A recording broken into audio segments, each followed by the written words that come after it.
वाले हैं। पहले वाले कौन से थे? Milky teeth. जब आप एक सर्टेन एज 8 से 10 साल का बच्चा रहता है ना, तब तक उसमें जो दांत रहते हैं ना, वो कौन से रहते हैं? मिल्की टीथ कहलाते हैं। 16 से 20 इनका नंबर होता है। ये टेम्परेरी होते हैं। देखो उस टाइम तक क्या होता है, कारण है उसका ये कि ह्यूमंस को 2 बार दांत चाहिए जाए। भाई अपनी अपनी एज बताओ एक बार, तीनों जने। आपकी एज क्या है अभी? करंट एज क्या है आपकी?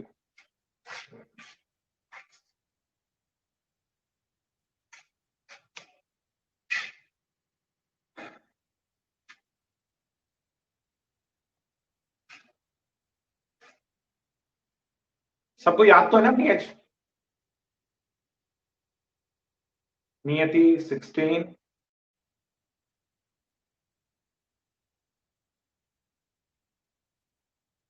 15 and a half, Vishal you are too young. Okay, what about Sumit? देखो चलो कोई बात नहीं, सुमित बाद में भेजता रहेगा। अच्छा आप सब में परमानेंट टीथ हो गए, आप सब में परमानेंट टीथ है, लेकिन अपनी एज को 50% कर दो। जैसे नियति 16, तो आप इस एज पे चले जाओ, यो एज। ये भी अपने विशाल भी लगभग इतना ही होगा, लगभग 7.5 मान लेते हैं इसकी एज। अच्छा आप किस एज में, इस वाली एज में, right now you are on this age, ठीक है, लेकिन करेंटली आप इस एज में, ऐसे समझ लीजिए आप अभी इसमें एज में है, लेकिन आप इस एज पे चल रहे हैं। क्या आपका फेस इतना ही बड़ा था उस एज पे?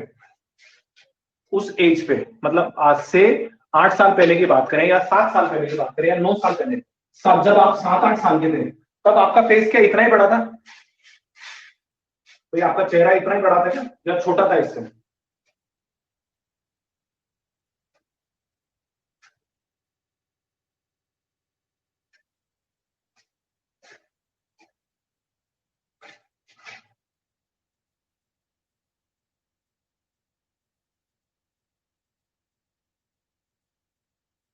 तेरा इतने का? हाँ थोड़ा छोटा था आपका। आपके जो थे ना जबड़े थे, ठीक है, ये जो क्या थे आपके छोटे थे। जैसे जैसे एज बढ़ती गई चेहरा थोड़ा बड़ा होता जाता है, जैसे जैसे आप बड़े हुए। भाई जब आप पैदा हुए थे थोड़ा चेहरा छोटा सा कितना सा था, भाई आप पूरे इतने से थे, तो आपको नॉर्मल सी बात है, अभी तो इतना बड़ा तो चेहरा हो गया है। तो ये जो थे उसमें टिप्स क्या होते हैं, फिक्स हो जाते हैं एक बार आने के बाद। इसीलिए नेचर ने ह्यूमंस के साथ में कुछ इस तरीके के फॉर्मूले सेट किए हैं कि पहले जो दांत आते हैं वो थोड़े टेम्परेरी टाइप के आते हैं, कुछ 2-3 साल तक रहते हैं। जब तक ह्यूमन क्या करता है, जो बच्चा रहता है ना छोटा, वो खाना भी बहुत सॉफ्ट खाता है, इतना स्ट्रॉन्ग फूड नहीं खाता है, उसको इसी टाइप के टिप्स दिए जाते हैं। जैसे जैसे ह्यूमन बड़ा होता जाता है, मेच्योरेशन की तरफ जाता है, ग्रोथ डेवलपमेंट पूरा होता जाता है, उसके चेहरे की फॉर्म्स क्या हो जाती है, चेंज हो जाती है। इसीलिए इन टेम्परेरी टिप्स को गिर जाते हैं, उसकी जगह कौन से टिप्स रिप्लेसमेंट कर दिए जाते हैं, परमानेंट टिप्स को रिप्लेस कर दिया जाता है, जिनका नंबर 32 होता है, जिनका नंबर 32 होता है। ठीक है, आगे कैसे होते हैं ये अभी मैं बताऊंगा, 32 कैसे होते हैं वो भी पढ़ेंगे। तो डायपायडोन का मतलब है हमारे पास 2 बार दांत आते हैं। ठीक है, दूसरी जो टर्म है which is called thecodont. This means it's embedded, word याद रखना, एम्बेडेड इन जो। आपके जो दांत है ना, दांत वो आपके इस जो में, जैसे आपका जो है इसके अंदर, आपने ना टीवी में कभी एड देखा हो ना दांत का, तो कुछ ऐसा दांत दिखाते हैं, देखा आपने टीवी में एड आता है ना दांत का, कुछ ऐसा दांत आता है आपके पास?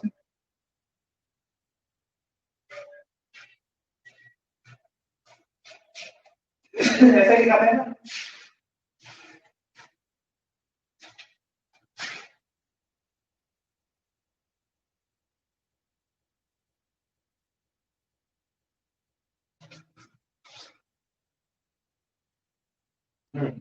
तो देखो आपको जो यहाँ से पार्ट दिखाई देता है वो ये इतना ही विजिबल होता है आपको। अपन जब अपने दांत देखते होते हैं एक्चुअल में, तो अपने को बस इतना सा पार्ट विजिबल होता है। ये वाला पार्ट कहाँ होता है? ये वाला पार्ट इस जो के अंदर धसा हुआ रहता है, अंदर डला हुआ रहता है, विच इज कॉल्ड एम्बेंडिंग। तो हमारे जितने भी दांत हैं हमारे जो के अंदर क्या रहते हैं, एम्बेडेड रहते हैं। इसीलिए ह्यूमंस के टीथ क्या कहलाते हैं, ट्रिकोडॉन कहलाते हैं। जब कोई कहता है मैं तेरे दांत तोड़ दूंगा, तो आप कह सकते हो we are thecodont, our teeth are embedded in jaw, so it is little bit hard for you to break down my tips. ठीक है, अगर आपको कोई कहे कि मैं दांत तोड़ दूंगा तो पता रहे कि अपन थीकोडोंट बेटा ऐसा नहीं है कि अपन इतनी जल्दी पूछ जाएंगे। ठीक है, हाँ फिक्स जो इम्बेंडेड होना मतलब धसे हुए होना, अंदर तक डले हुए होना। ठीक है ना, वर्ड यहाँ पे इम्बेंडेड ही यूज करोगे आप, ये बात याद रखना। यहाँ वर्ड अपन जो यूज करेंगे वो इम्बेंडेड ही यूज करेंगे। ठीक है ना, तो आपके जो दांत है वो क्या है, जॉ में धसे होते हैं, क्योंकि जो रूट्स है वो अलग अलग टाइप के होते हैं। जैसे इसके पास वाला दांत होगा वो एच शेप का नहीं होगा, वो फिर कुछ इस शेप का होगा, वैसे अगले वाले होंगे वो हो सकता है इस शेप का हो। तो ये फिक्स रहते हैं, हिलते नहीं है ये, इसीलिए आप कुछ भी खा लेते हो, अखरोट तक तोड़ लेते हो अपने दांत से, कोल्ड ड्रिंक की बोतल तोड़ लेते हो। ठीक है, तो इस तरीके से हमने सेकंड टर्म समझी कि किया थीकोडोंट। ये आगे वर्ड समझ में, थीकोडोंट और डायपाइडोंट का मतलब समझ में आ गया। आज सुमित नहीं है अपने साथ में,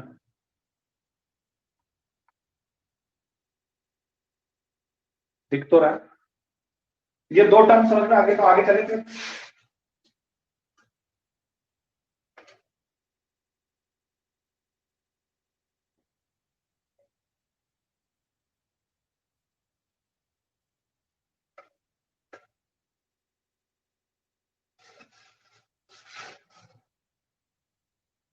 ओके चलो, थर्ड टर्म डायपाइडोन, थीकोडोंट और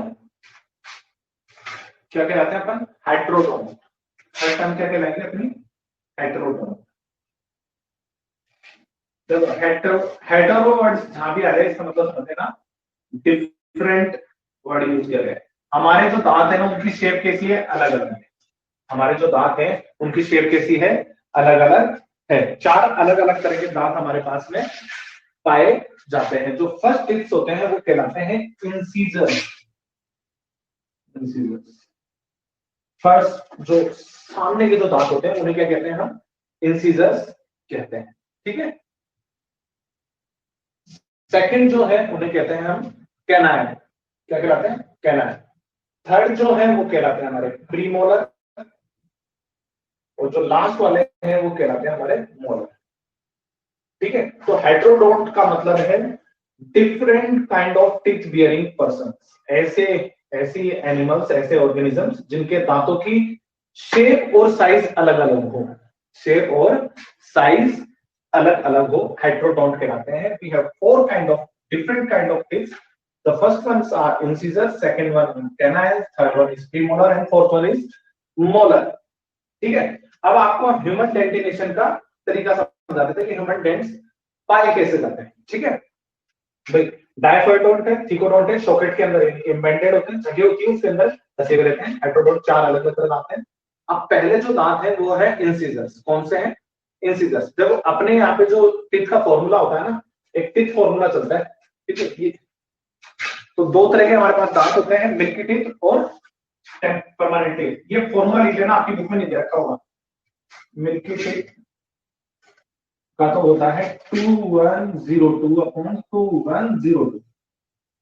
ठीक है, एक्सप्लेन मैं भी कर दूंगा क्या होते हैं। ठीक है, ये होता है 2102 अपॉन 2102, तो ये हो गए 5 अपॉन में 5 इंटू में 2 इज इक्वल टू 20। और जो परमानेंट टीथ होते हैं ये उतारने बेटा पहले, फिर मैं इसको हटाऊंगा क्योंकि तो परमानेंट टीथ है आपके, उनका फॉर्मूला होता है 2123 2123 अपॉन में 2123। कितने हो गए, 8, 8 अपॉन में 8 इंटू में 2 यानी कि 32।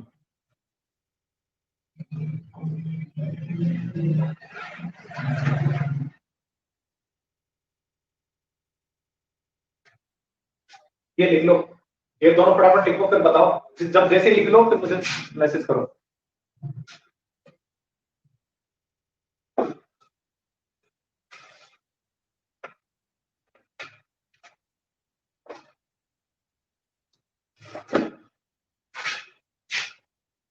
This is our formula of teeth. मैं अभी समझाता हूं, एक बार आप उतार लीजिए पहले से।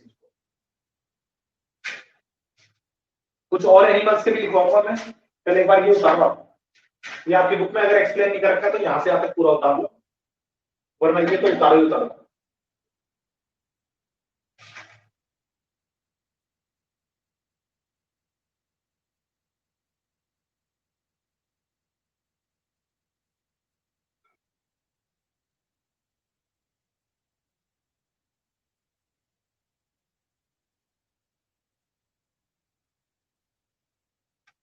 उतार लिया। देखो ये टेम्परेरी टीथ होते हैं ना, उनका फॉर्मूला है। ये दो है, ये है इंसीजर्स, ये एक है, ये है हमारा कैनायन, ये है प्रीमोलर और ये है मोलर। ठीक है, ऐसा ही नीचे स्ट्रक्चर है। एक बार ऊपर ऊपर वाला फॉर्मूला देखो।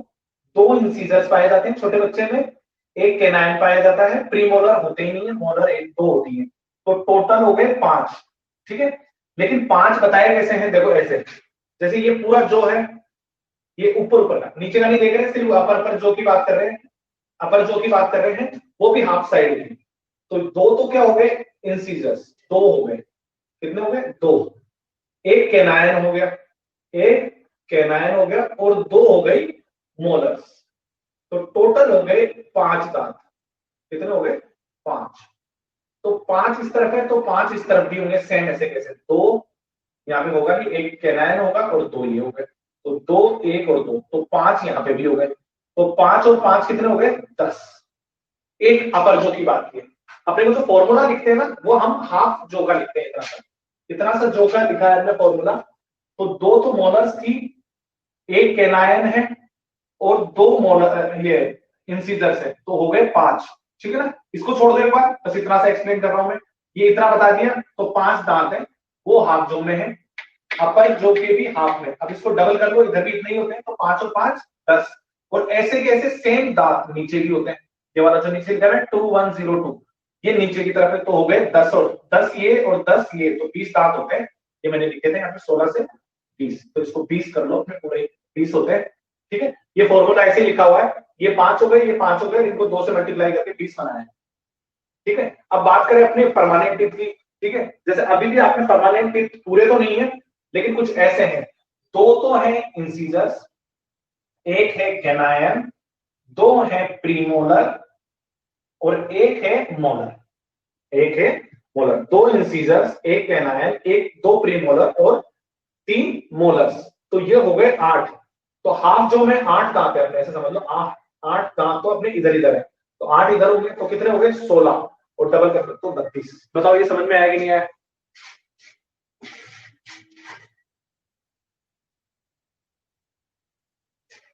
अगर आ गया है तो थंब भेज दो।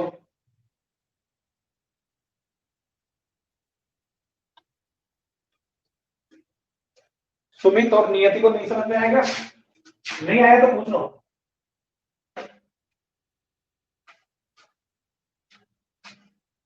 आ गया, चलो गुड।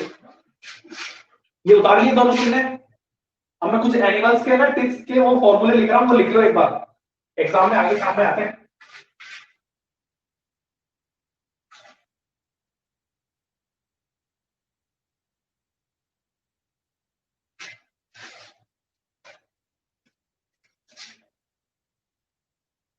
आज तुम्हें थोड़ा स्लो चल रहा है, क्या बात है, टाइम टू टाइम रिप्लाई किया है। मैं 2-3 एनिमल्स के ना तुम्हें डेंटिनेशन फॉर्मूला लिख रहा हूँ, वो लिख लेना पड़ा था ना।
ये दो एनिमल्स के लिखे मैंने, डॉगी और रैबिट का।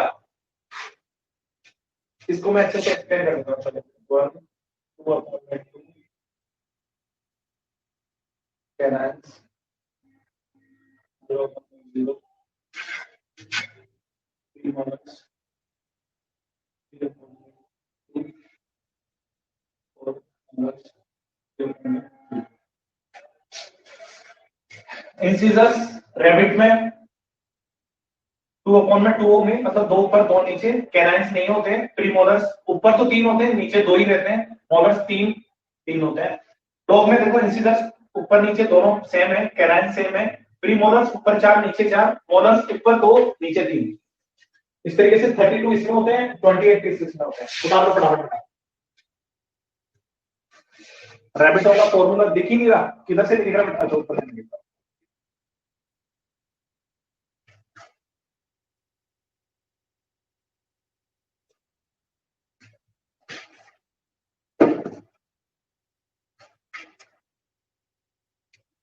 अब दिख रहा नहीं है?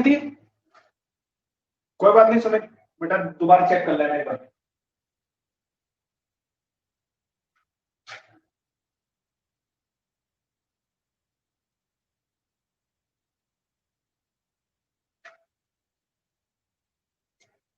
बॉक्स आ रहा है, बॉक्स आ रहा है तो अब देखो,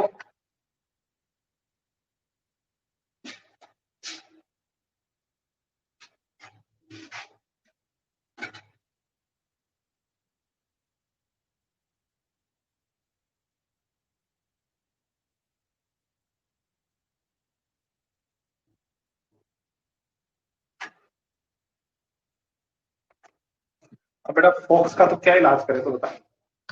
ये आएगा ही आएगा।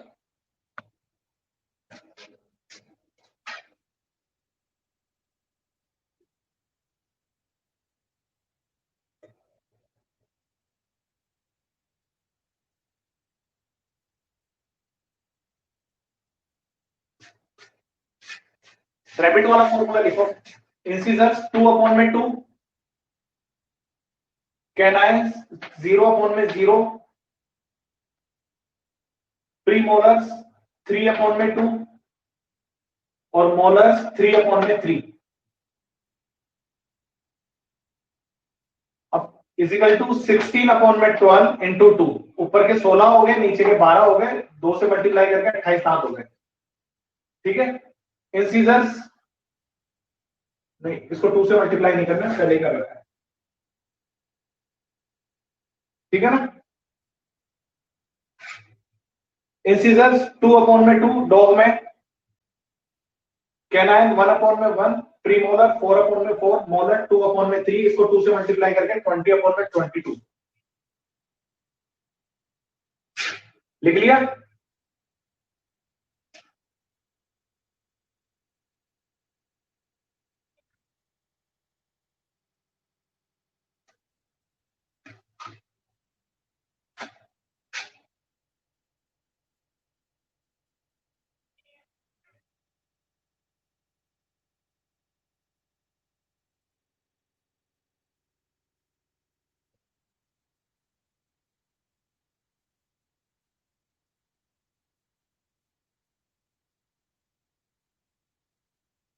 चलो ग्रेट।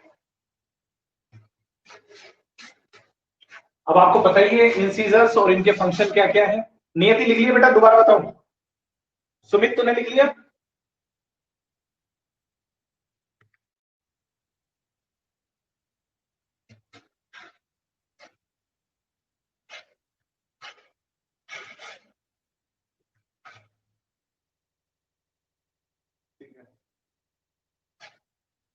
चलो, अब फंक्शंस तो तुम्हें पता है, इंसीजर्स क्या काम में आते हैं, कैनाइन्स क्या काम में आते हैं, तो वो मैं एक्सप्लेन नहीं कर रहा हूं। अब अपन आगे चलते हैं डाइजेशन में। ठीक है। डिटेल में पढ़ाया जाए तो दांत की स्ट्रक्चर भी समझाई जा सकती है यहाँ पे, लेकिन तुम्हारे सिलेबस में अभी दे नहीं देती है, तो अपन स्किप करके आगे चलते हैं। ठीक है।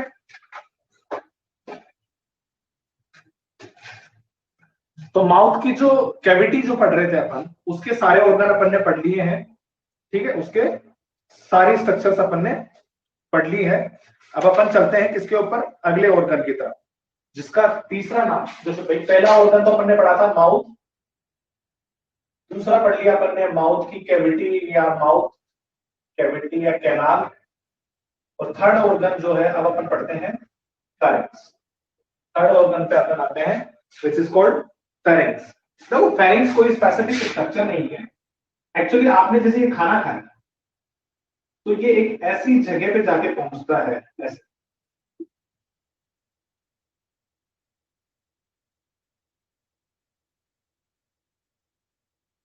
ठीक है, ये एक स्पेसिफिक स्ट्रक्चर पे आके जुड़ता है। यहां से आप कैसे समझ लो ये नाक वाला सिस्टम है, ये आपके माउथ के लिप्स हो गए।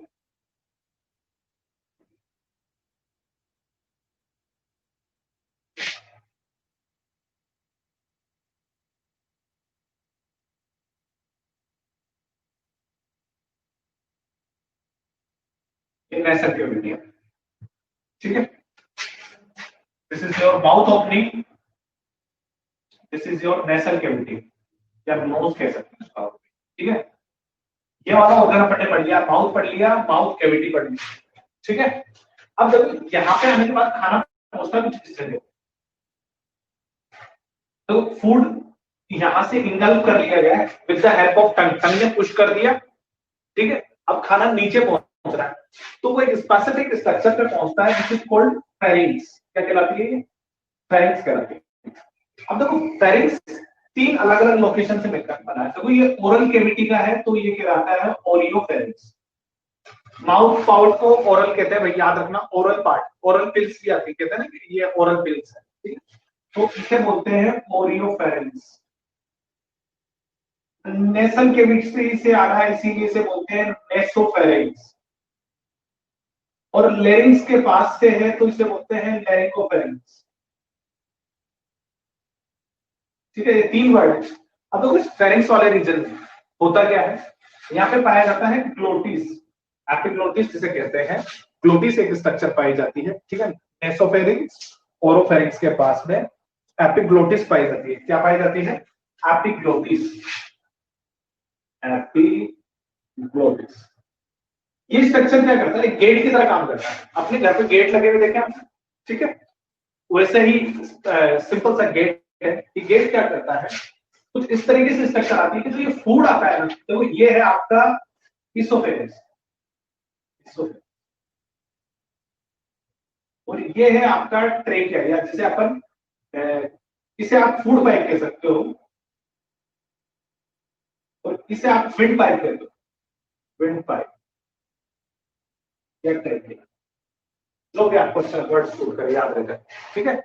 हाँ, तो एक स्ट्रक्चर पाई जाती है कुछ गेट की वजह से, it is called epiglottis, is a cartilaginous tissue, ठीक है। तो देखो ये करता क्या है, जब आपका खाना नीचे आ रहा होता है ना, तो ये क्या करता है, आपकी जो विंड पाइप है जिसमें से हवा जा रही थी उसे बंद कर देता है, उसे बंद कर देता है कुछ इस तरीके से, तो ये सारा खाना है ना नीचे आता है, और जब आप सांस लेते हैं तो ये इधर से हट करके इसे बंद कर देता है और एयर सीधी इधर चली जाती है, इसमें ट्रेकिया में लंच में होते हुए, ठीक है ना। बस अब ये याद रखना, देखो बस कई बार जैसे कोल्ड ड्रिंक पीते हैं, आपने कोल्ड ड्रिंक तो पी होगी ना, तो जो स्ट्रॉन्गेस्ट कोल्ड ड्रिंक आती है, कौन सी आती है स्ट्रॉन्गेस्ट कोल्ड ड्रिंक, सबसे ज्यादा स्ट्रॉन्ग कौन सी आती है cold drink,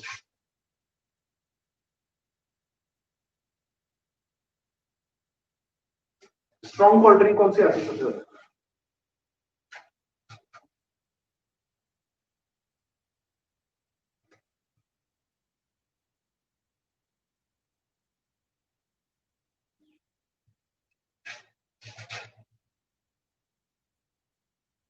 red bull, Pepsi, due.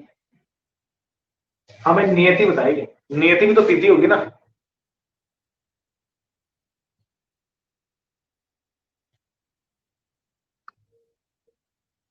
Thums up, exactly. जो सबसे स्ट्रॉन्ग आती है ना वो आती है थम्स अप, ठीक है ना, बाकी सब थोड़ी लाइट होती है। थम्स अप क्या होती है, पीते ही है ना आपको नाक में फील होगी, भाई आपने माउथ से फील और नाक से आपको फील होगी, उसका कारण यही है, ये इस जगह का पाया जाना, ये कॉमन पैसेज है, यहाँ से आपको क्या होती है चीजें फील होती है, इसीलिए कहते हैं कि डॉक्टर कहते हैं कि खाना खाते वक्त बात नहीं करना चाहिए, वरना खाना है ना ये गेट गलत खुल गया ना तो सांस वाली नली में खाना चला जाता है, फिर हिकअप से स्टार्ट हो जाती है, ठीक है, तो यह याद रखना, एपिग्लोटिस का काम क्या है, इस ट्रैक को बंद कर देना और खाने की एश्योरिटी देना है कि खाना पेशेंट्स में जाए, स्टमक वाले बात नहीं जाए। ठीक है, हाँ, it's a kind of energy drink कहते नहीं है, बस बाकी कुछ नहीं है, वो सेम ही चीज है। चलो ये बताओ, एपिग्लोटिस का फंक्शन समझ में आ गया, कैसे काम करता है?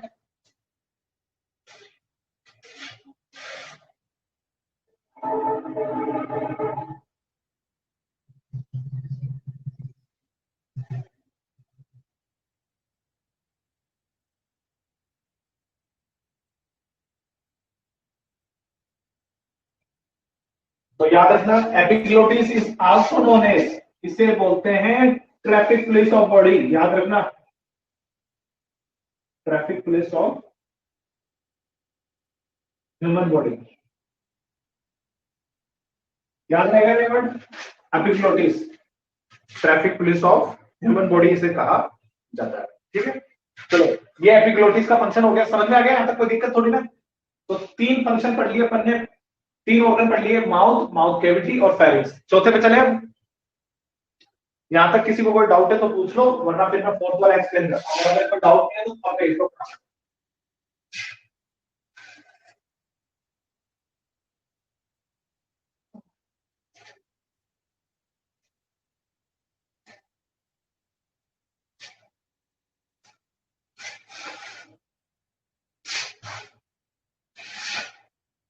चलो।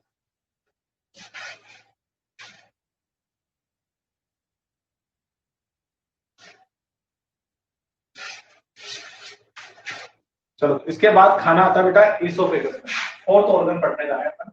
याद रखना, ईसोफेगस की स्पेलिंग ओ से स्टार्ट होती है।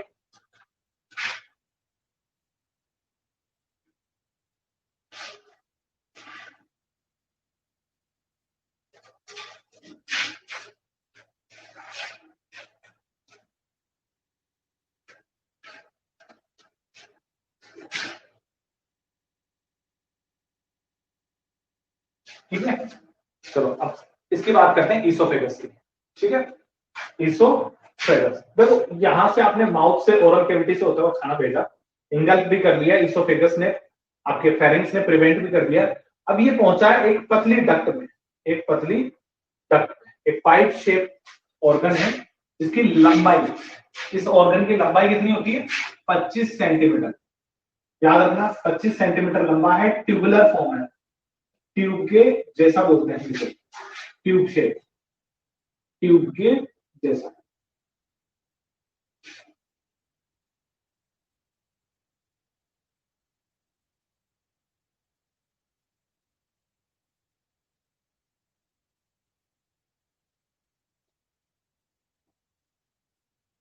देखो इसका काम क्या है इसोफेगस का, इसोफेगस है ये, 25 सेंटीमीटर लंबी है, ट्यूब शेप है, डक्ट होती है ये पूरी लंबे डक्ट। जैसे तो ईस्टर कैनाल, कान की जो नलकियां होती है ना, कान की एक डक्ट होती है, वो भी यहाँ पे फेरिंक्स वाले रीजन में आके खुलती है, वो आपके ना डक्ट का, इसोफेगस का है ना, ये एयर प्रेशर मेंटेन करके रखती है, लेकिन अपने सिलेबस में नहीं है। ठीक है, ये हायर एनाटॉमी का पार्ट है। तो देखो इसोफेगस है, वो 25 सेंटीमीटर लंबी है, और इसका काम बस इतना है कि यहां से जो खाना आया है उसे स्टमक तक पहुंचाना है। तो इसको अगर एक्सप्लेन करें तो कहेंगे it is connected by mouth which leads to stomach. ठीक है ना, ये स्टमक को लीड करती है, इसके यहाँ पे गेट पाया जाता है, गेट मतलब वॉल पाया जाता है, इट इज कॉल्ड स्पिंचर। क्या कहते हैं इसे? स्पिंच,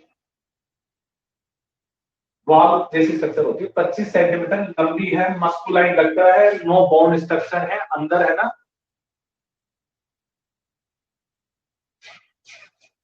बुक में इसोफेगस है, कौन सी बुक पढ़ रहा है बेटा?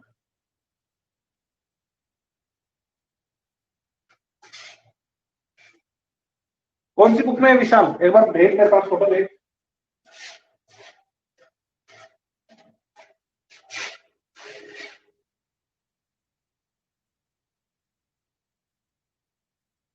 अरे 10th की बुक को छोड़ दे, 10th की बुक तक तो पता नहीं क्या क्या था, 10th की बुक को भूल जा, यहाँ ध्यान दे इस पर तो अपने।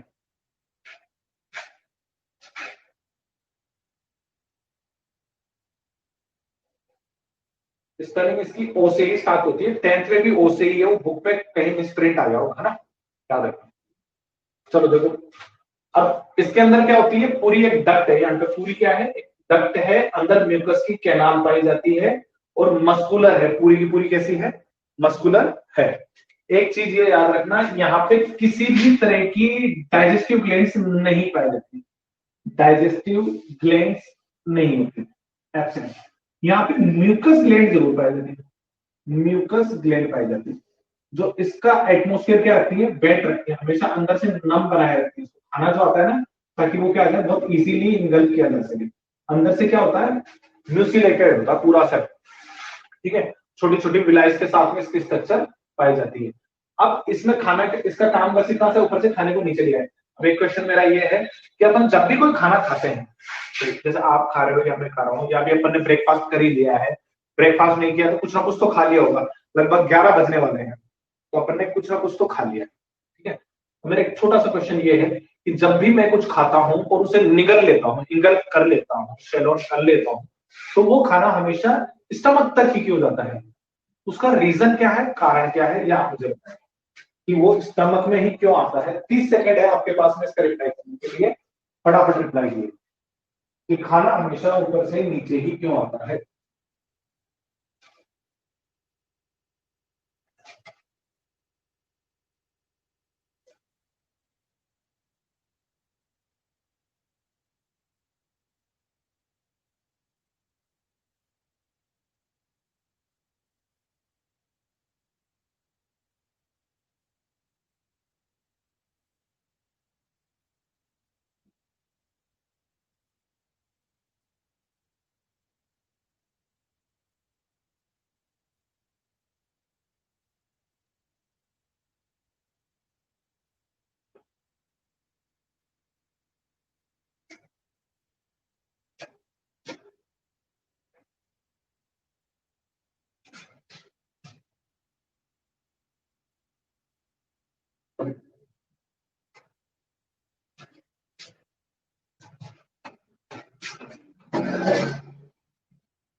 Sumit is saying gravitation.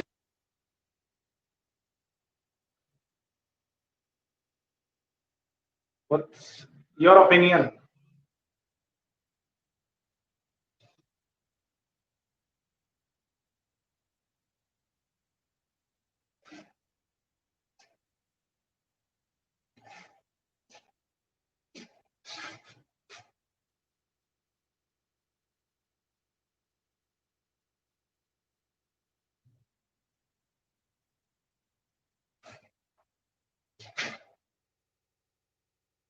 अभी नियति क्या हुआ है या नहीं, कही गया?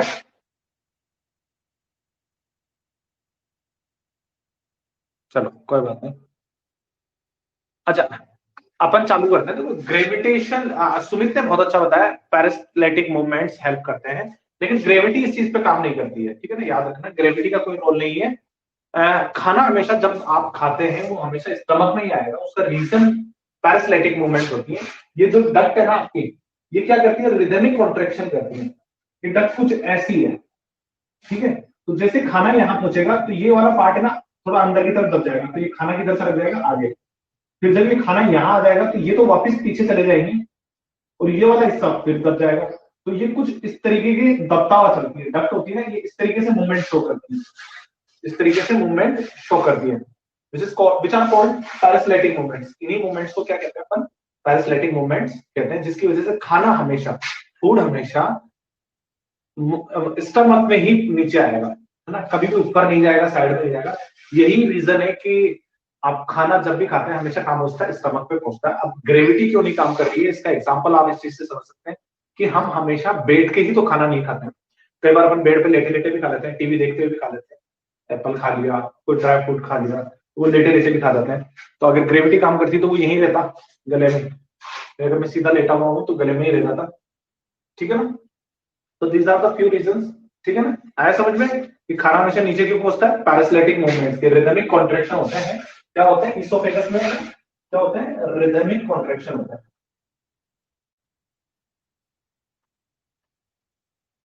रिदमिक कॉन्ट्रेक्शंस होते हैं which are known as peristaltic movement. Movement जो आपकी हेल्प करते हैं खाने को हमेशा अप साइड से डाउन साइड पहुंचाने में, हमेशा अप साइड से डाउन साइड पहुंचाना। ठीक है, ये हो गई आपके इसोफेगस का काम। मैंने बता दिया आपको इसोफेगस में किसी भी तरह के खाने का कोई भी डाइजेशन नहीं होता, खाने का किसी भी तरीके से डाइजेशन नहीं होता है। अगर अपन स्टमक की कैनाल को काट के देख लें, स्टमक की कैनाल को, वैसे तो अपने बुक में एक्सप्लेन कर रखी है कि स्टमक कैनाल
एपिग्लोटिस मैंने अभी बताया था ना सर। अच्छा, रिपीट क्या रिपीट करना है नियति, जब तक मैं विशाल का आंसर देता हूँ ये बताना। एपिग्लोटिस बेटा एक मस्कुलर स्ट्रक्चर है जो आपको क्या करती है, आपकी फूड को एश्योरिटी देती है। जब अपन ने पढ़ा था ना कि फेरेंक्स वाला रीजन उसके बारे में, तो वो गेट कीपर का जो काम कर रहा था, ट्रैफिक पुलिस बोल रहा था जिसे, वो एपिग्लोटिस ही था। वो हेल्प करता है खाने का ये डिसाइड करने में कि खाना हमेशा कहाँ जाए, स्टमक वाले पार्ट में जाए ना कि ट्रेकिया वाले पार्ट में। ठीक है भाई, इसोफेगस की एश्योरिटी देता है कि हमेशा फूड किस में जाए, इसोफेगस में जाए, ना कि विंड पाइप में चला जाए। अदरवाइज आपको हिकअप्स आना स्टार्ट हो जाएंगे, हिचके आना चालू हो जाएंगे। ठीक है, हाँ आगे समझ गए अब तो विशाल।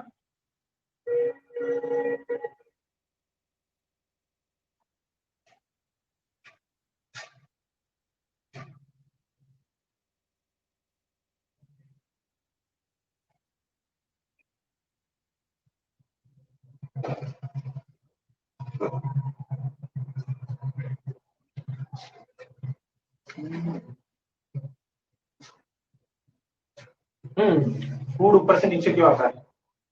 फूड ऊपर से नीचे आता है बेटा पैरासिलेटिक मूवमेंट्स की वजह से।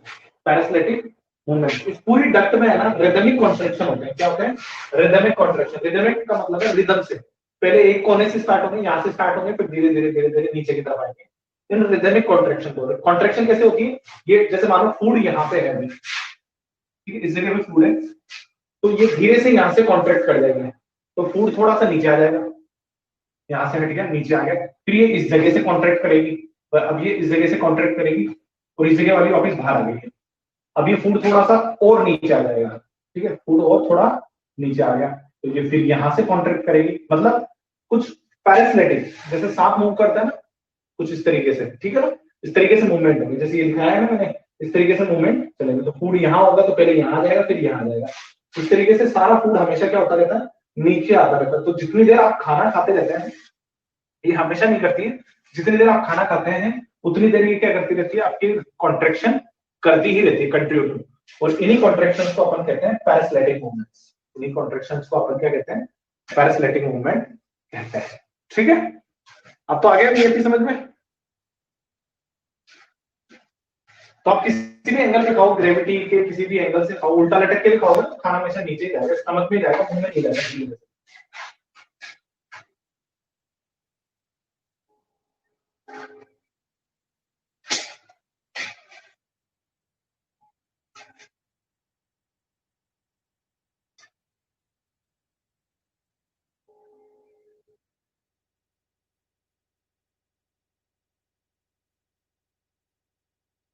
हाँ मसल्स, ये पूरी मस्कुलर ऑर्गन ही है, तो इसमें लगातार कॉन्ट्रेक्शन, मस्कुलर मैंने बताया ना, एक मस्कुलर डक्ट, सिर्फ बोन नहीं होती है इसमें, इसमें मसल्स ही होती है पूरे के अंदर। तो मसल्स क्या करती हैं, पहले कॉन्ट्रैक्ट कर जाती हैं, फिर रिलैक्स हो जाती है, फिर कॉन्ट्रैक्ट करती हैं, फिर रिलैक्स हो जाती है।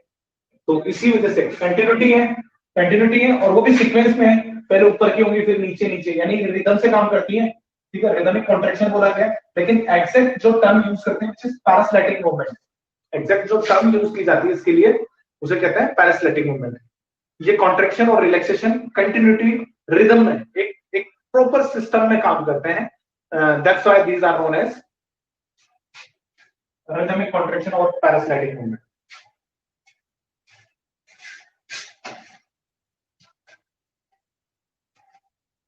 आगे समझ में आपको?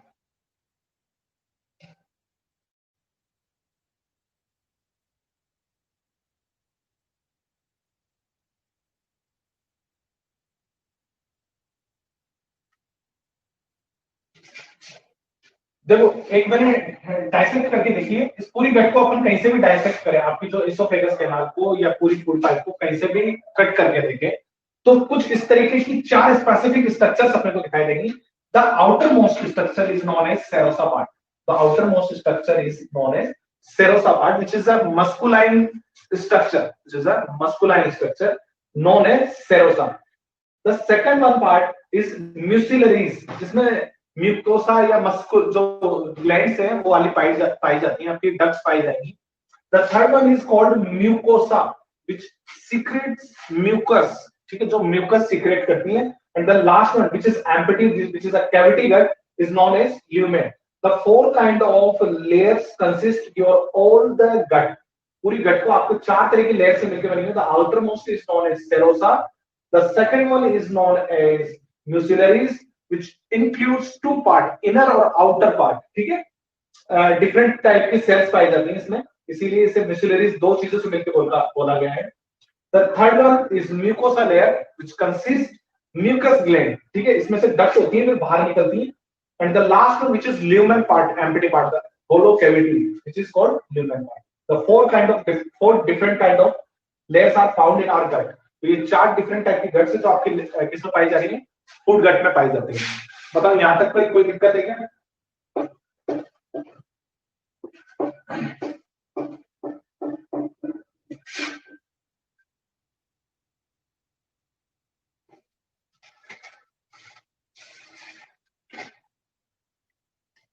क्लियर नहीं दिख रहा है? क्लियर दिखेगा ये लो।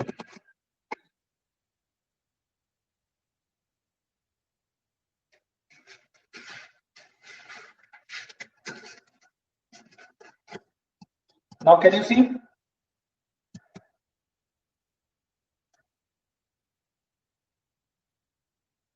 विशाल आप दिख रहा है? ये डायग्राम तो शायद आपकी बुक पे मिल जाएगा आपको।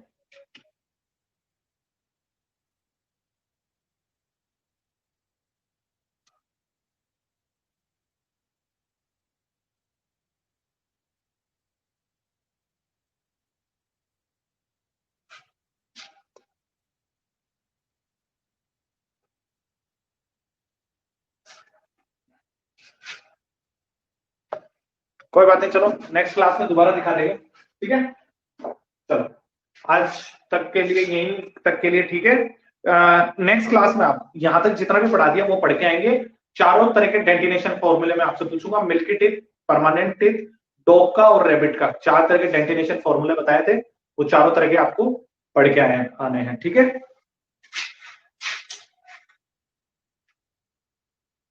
Good bye, thanks for joining.